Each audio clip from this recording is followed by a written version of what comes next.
Welcome to the Minute of Strength, Corrective Strategies, Turkish Get-up, the anatomy of a Turkish Get-up, part 3, all right?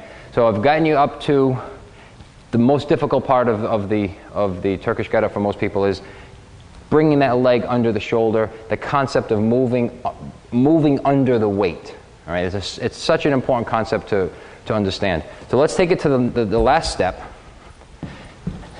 Finish this up for you guys. Bend your left knee, pack your shoulders, get up on the right elbow, which you know how to do now. Get up on the hand, elevate, roll that knee underneath the shoulder. Now this one's important. This is where you really can see getting underweight. When I get off my right hand, and people take this for granted, and do this, and they push the weight up, watch the difference.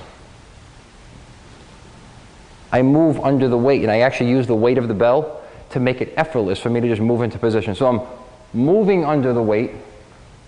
I'm not pressing it or lifting my body away from it. Again, it's about movement, not lifting. So again, this is probably the simplest of all moves, and this is the one people don't understand.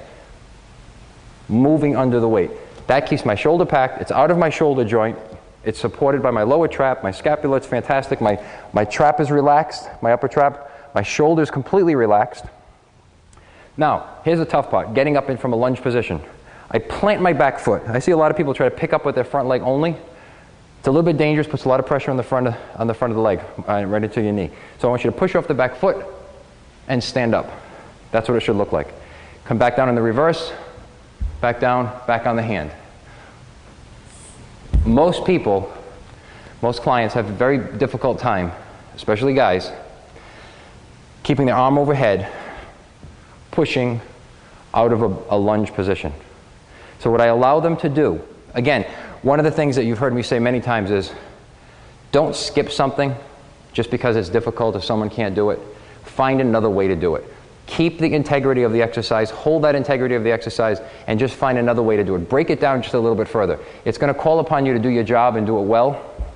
And again, we're not physical therapists, so we've got to use our abilities to cue and to identify and to understand movement in order to correct these patterns. So here's what this could look like. We'll start in that position.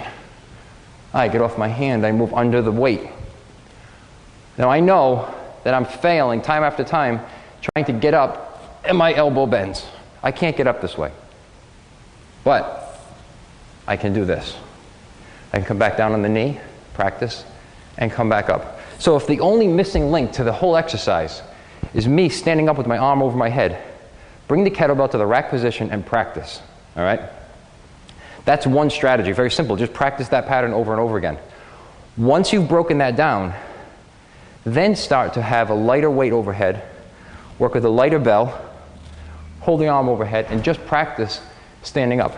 That's really your core activation once again. So we're going to go back to the original corrective exercise, doing the clean press, seated, clean and press into a get-up, sit-up. The other thing to do is progress to a more difficult lunge.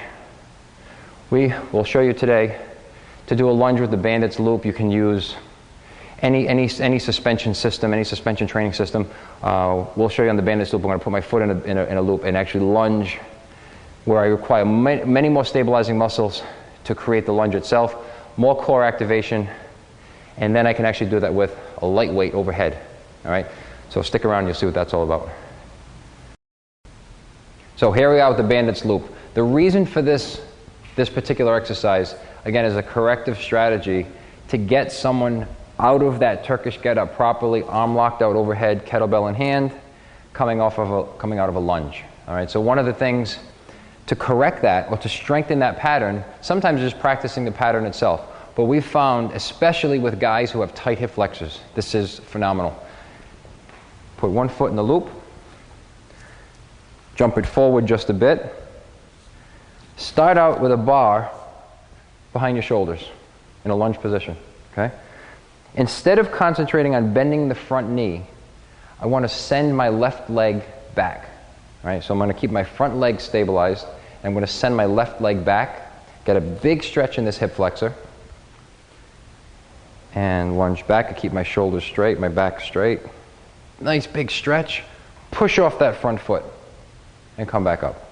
Again, bring it down and push it up. Now, if you have success with that, that's very similar to bringing the bell up in a rack position coming out of the lunge in the Turkish Get-up. The next progression, 2 hands overhead.